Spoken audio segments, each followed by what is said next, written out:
pasé 30 años limpiando pisos ajenos. Y cuando volví a casa, ni siquiera había un rincón con mi nombre. Mi madre le dejó todo a mi hermano, como si yo nunca hubiera existido. Suscríbete si alguna vez sentiste que diste todo por tu familia.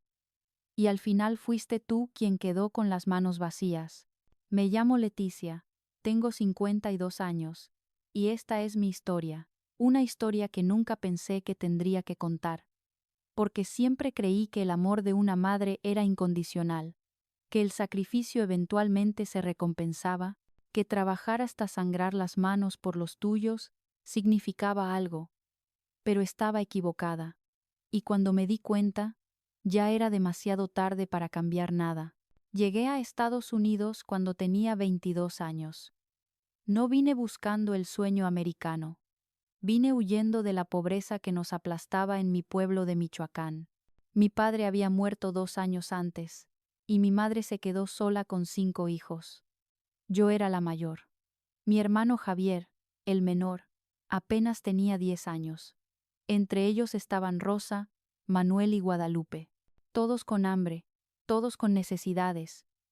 Crucé la frontera en la cajuela de un carro.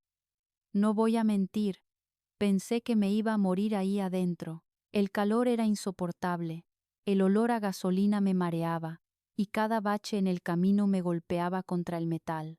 Pero llegué. Llegué a Los Ángeles con $50 en el bolsillo, una mochila con 2 mudas de ropa, y una fotografía de mi madre que todavía cargo en la cartera. Los primeros años fueron los más duros. Dormía en un cuarto compartido con otras 6 mujeres. Trabajaba limpiando casas de lunes a sábado, y los domingos lavaba ropa en una lavandería industrial. Mis manos se llenaron de callos y grietas. El olor a cloro y detergente se me metió tan adentro que a veces, incluso después de bañarme, sentía que lo seguía cargando en la piel. Pero cada 2 semanas, sin falta, iba al Western Union y enviaba $200 a mi madre. A veces más, cuando conseguía horas extra o algún trabajo de limpieza adicional. $200 que en México valían el triple. $200 que pagaban la escuela de mis hermanos, la comida de la semana, las medicinas de mi madre cuando se enfermaba. Llamaba cada domingo, siempre a las 6 de la tarde, hora de California. Mi madre contestaba con esa voz suave que tanto extrañaba, y me contaba cómo estaban todos. Javier sacó buenas calificaciones. Rosa ya tiene novio. Manuel consiguió trabajo en la construcción. Guadalupe quiere estudiar enfermería. Y yo, del otro lado de la línea, sonreía aunque tuviera los pies hinchados y la espalda destrozada, porque valía la pena.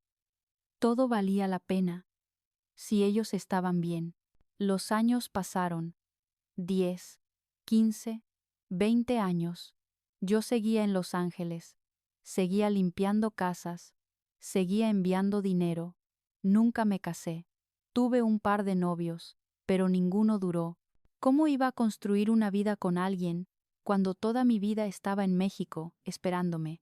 Mis amigas me decían que era una tonta, que tenía que pensar en mí, que mi familia allá ya estaba grande y podía valerse por sí misma. Pero yo no podía dejarlos, eran mi sangre, mi razón de estar ahí, mi propósito. Mientras tanto, en México, las cosas cambiaban. Mis hermanos crecieron. Rosa se casó y tuvo 3 hijos. Manuel también formó su familia. Guadalupe se fue a Guadalajara a estudiar. Y Javier se quedó con mi madre. Él era el consentido. Siempre lo fue. El bebé de la familia. El que nunca tuvo que cruzar la frontera. El que se quedó en casa mientras los demás nos rompíamos el lomo afuera.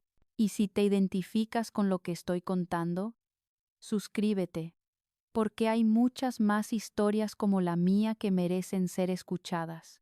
No me malinterpretes, yo no le tenía rencor a Javier. Al contrario, me alegraba que él pudiera quedarse, que no tuviera que sufrir lo que yo sufrí. Pero con los años empecé a notar cosas. Cuando llamaba, mi madre siempre hablaba de él. Javier esto, Javier lo otro. Javier la acompañaba al doctor. Javier arregló la puerta. Javier le compró un ventilador nuevo. Y yo pensaba, claro, Javier puede hacer todo eso, porque yo le mando dinero, porque yo pago las cuentas desde acá. Pero nunca dije nada. Me tragué el orgullo, la tristeza, la sensación de que mi sacrificio era invisible, porque así somos las mujeres de mi generación, ¿verdad? Nos enseñaron a dar sin esperar nada a cambio, a ser fuertes en silencio, a aguantar.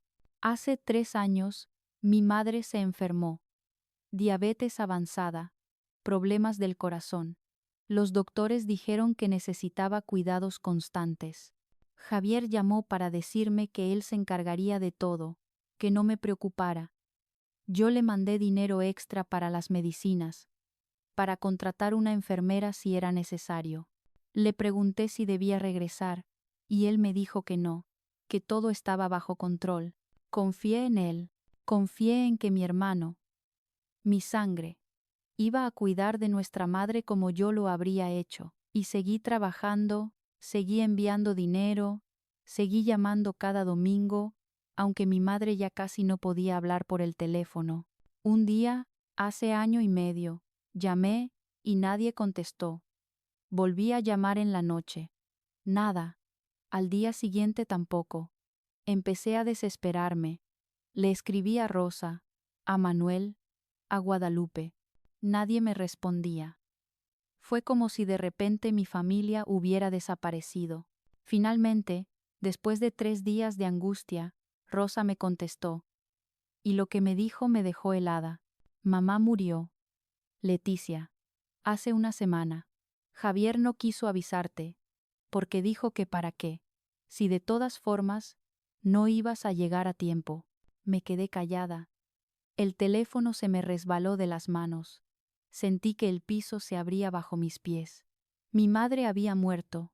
Había muerto sola, bueno, con Javier, pero sin mí, y nadie me avisó. Ni siquiera me dieron la oportunidad de despedirme, de llorarla, de estar en su funeral. Lloré durante días. No podía comer, no podía dormir. Pedí permiso en el trabajo y me quedé encerrada en mi cuarto, mirando esa fotografía vieja de mi madre, tratando de entender cómo era posible que me hubieran hecho eso. ¿Cómo podían mis otros hermanos permitirlo? Pero lo peor aún no había llegado, y justo cuando pensé que ya nada podía dolerme más, me enteré de que mi madre me borró de su testamento. 2 meses después de su muerte, Rosa me llamó de nuevo. Me dijo que necesitábamos hablar.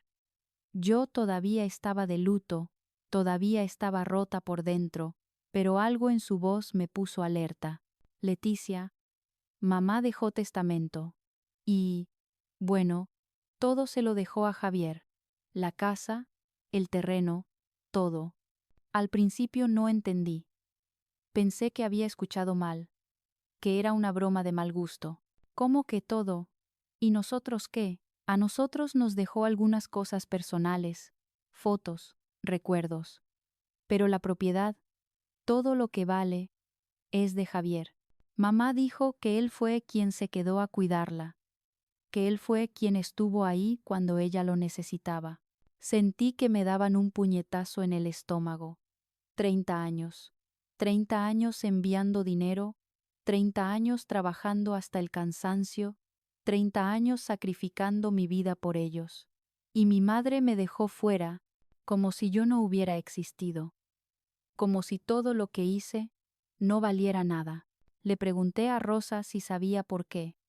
Ella me dijo que Javier convenció a mi madre de que yo estaba bien en Estados Unidos, que tenía mi vida allá, que no necesitaba nada, que él en cambio no tenía nada, y que se merecía la casa porque fue él quien se sacrificó quedándose. ¿Te imaginas? Él, que vivió en esa casa sin pagar renta, comiendo de mi dinero, usando lo que yo mandaba, él era el sacrificado. Llamé a Javier. Necesitaba escucharlo de su propia boca. Necesitaba entender. Contestó al tercer timbrazo, con esa voz tranquila que siempre tuvo, como si nada hubiera pasado. Leticia, ¿cómo estoy? ¿En serio me preguntas eso? ¿Por qué no me avisaste que mamá murió? ¿Por qué me dejaste fuera? Hubo un silencio. Luego suspiró, como si yo fuera la que estaba siendo irracional. No te avisé, porque sabía que ibas a armar un drama. Y en cuanto al testamento, eso fue decisión de mamá, no mía. Ella sabía que tú estabas bien allá, que tenías tu dinero, tu vida. Yo me quedé aquí, cuidándola, aguantando sus quejas, limpiándole todo. ¿Tú qué hiciste? ¿Mandar dinero? El dinero no lo es todo, Leticia. Me temblaban las manos. No podía creer lo que estaba escuchando. Yo trabajé toda mi vida para ustedes. Todo lo que tienen fue gracias a mí. ¿Y ahora me dices que el dinero no es nada? Pues sí, trabajaste, pero no estuviste. Mamá te necesitaba aquí, no necesitaba tus dólares. Pero tú preferiste quedarte allá, viviendo tu vida. Así que no vengas ahora a reclamar lo que no te corresponde. Y colgó. Así, sin más. Me dejó con el teléfono en la mano, con el corazón destrozado, con una rabia que nunca había sentido antes. Pero lo que escuché en esa llamada todavía me retumba en la cabeza. Hablé con Manuel, con Guadalupe, con Rosa. Manuel me dijo que él no se iba a meter en problemas familiares. Guadalupe me dijo que debía aceptar la voluntad de mi madre. Y Rosa, con voz temblorosa, me dijo que ella también necesitaba mantener la paz con Javier, que él era quien ahora controlaba todo. Entendí entonces que estaba sola, completamente sola. Había dado todo por ellos, y cuando llegó el momento de defenderme, ninguno estuvo ahí, pero yo no me iba a quedar callada. No después de todo lo que había pasado. Ahorré cada centavo que pude durante 6 meses. Dejé de salir, dejé de comprarme ropa, dejé de hacer cualquier cosa que no fuera absolutamente necesaria. Y cuando tuve suficiente dinero, compré un boleto de avión a México. Iba a regresar. Iba a enfrentar a Javier. Iba a ir a la tumba de mi madre y preguntarle por qué me hizo eso, aunque sé que los muertos no responden. El vuelo fue eterno. No pude dormir. Solo miraba por la ventana, viendo las nubes, pensando en todo lo que iba a decir, en todo lo que había callado durante años. Llegué a Morelia en la mañana, renté un carro y manejé hasta mi pueblo. Hacía más de 10 años que no iba. El camino estaba más arreglado de lo que recordaba. Había más casas, más comercios, pero cuando llegué al pueblo, todo seguía igual. Las mismas calles de tierra, las mismas casas de adobe, el mismo olor a leña y tortillas recién hechas. Y si alguna vez sentiste que el amor de tu familia se te escapaba de las manos, suscríbete, porque esta historia también es tuya. Estacioné frente a la casa de mi madre. Mi casa. La casa que yo ayudé a construir con mi dinero. La casa donde crecí, donde jugué de niña, donde aprendí a hacer tortillas con mi abuela. Y ahora tenía un portón nuevo, pintura fresca, y un letrero que decía, propiedad privada. Me quedé ahí sentada en el carro, con las manos en el volante, sintiendo que el corazón se me salía del pecho. No sabía si tocar, si gritar, si simplemente irme. Pero había venido desde tan lejos. No podía rendirme ahora. Bajé del carro y toqué la puerta. Escuché pasos adentro. Y luego, la voz de Javier. ¿Quién es? Soy yo. Hubo un silencio largo. Luego la puerta se abrió. Javier estaba ahí, más viejo de lo que recordaba, con canas en las sienes y unas líneas profundas en la frente. Me miró sin sonreír. ¿Qué haces aquí? Vine a ver la tumba de mi madre. Y a hablar contigo. Se hizo a un lado, dejándome pasar. La casa estaba diferente. Había muebles nuevos, una televisión grande, pisos de cerámica. Todo pagado con mi dinero, estaba segura. Nos sentamos en la sala. El silencio era tan pesado que podía sentirlo en los hombros.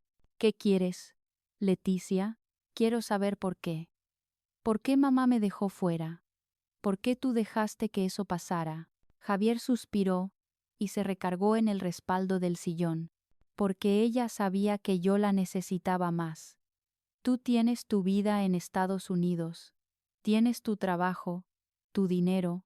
Yo no tengo nada. Esta casa es lo único que tengo.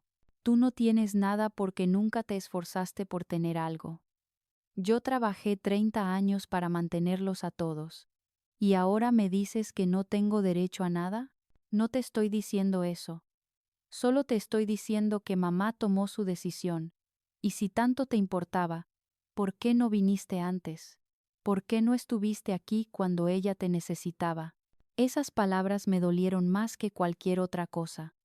Porque tenía razón en algo. Yo no estuve. Pero no estuve porque estaba trabajando para ellos. Porque estaba mandando dinero para que pudieran vivir. Y ahora me echaban en cara que no estuve físicamente, como si mi sacrificio no valiera. Yo estuve a mi manera, Javier.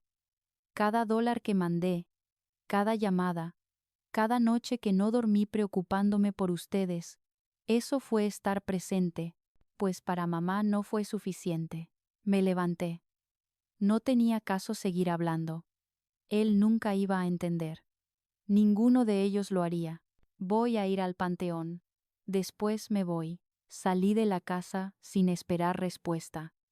Caminé por las calles del pueblo, sintiendo las miradas de los vecinos que me reconocían. Algunos me saludaban, otros solo me miraban con lástima.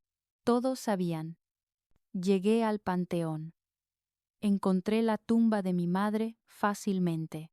Estaba en la sección nueva, con una lápida de mármol que tenía su nombre, su fecha de nacimiento y muerte, y una frase: Madre amorosa, descansa en paz. Me arrodillé frente a la tumba. Puse las manos sobre la piedra fría y dejé que las lágrimas salieran. ¿Por qué, mamá? ¿Por qué me hiciste esto? Yo te amaba. Yo di todo por ti. Y tú me borraste como si nunca hubiera existido. El viento movía las hojas de los árboles. El sol pegaba fuerte en mi espalda. Y yo ahí, hablándole a una piedra, esperando respuestas que nunca llegarían. Me quedé 1 hora ahí. Lloré, grité, maldije, saqué todo el dolor que llevaba adentro. Y cuando ya no me quedaron lágrimas, me sequé la cara y me paré. Adiós, mamá. Ojalá allá arriba entiendas lo que me hiciste. Ojalá sepas cuánto me dolió. Regresé al carro y manejé de vuelta a Morelia. Esa noche dormí en un hotel barato, mirando el techo, tratando de procesar todo. Al día siguiente, tomé mi vuelo de regreso a Los Ángeles. Ese día entendí que el amor puede doler más que la muerte. Volví a mi vida. Volví a mi trabajo, a mi cuarto, a mi rutina, pero ya no era la misma. Algo dentro de mí se había roto para siempre. Dejé de llamar a mis hermanos. Dejé de enviar dinero. Dejé de preocuparme por ellos. Si me necesitaban, que me buscaran. Pero yo ya no iba a dar más. Los primeros meses fueron raros. Me sentía vacía, como si me hubieran arrancado una parte de mí. Durante 30 años, mi vida había girado en torno a ellos. Y ahora, sin esa responsabilidad, no sabía qué hacer conmigo misma. Pero poco a poco, empecé a sanar. Empecé a hacer cosas para mí. Me compré ropa nueva. Salí a cenar con amigas. Me inscribí en una clase de baile. Pequeñas cosas que antes no me permitía porque todo mi dinero se iba a México. Y descubrí algo. Me gustaba vivir para mí. Me gustaba no tener que preocuparme por nadie más. Me gustaba poder decidir qué hacer con mi dinero, con mi tiempo, con mi vida. Hace 6 meses, Rosa me llamó. Javier vendió la casa.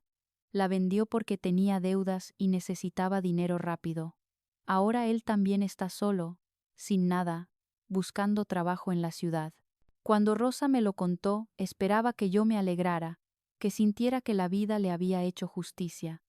Pero no sentí nada, ni alegría, ni tristeza, ni rabia.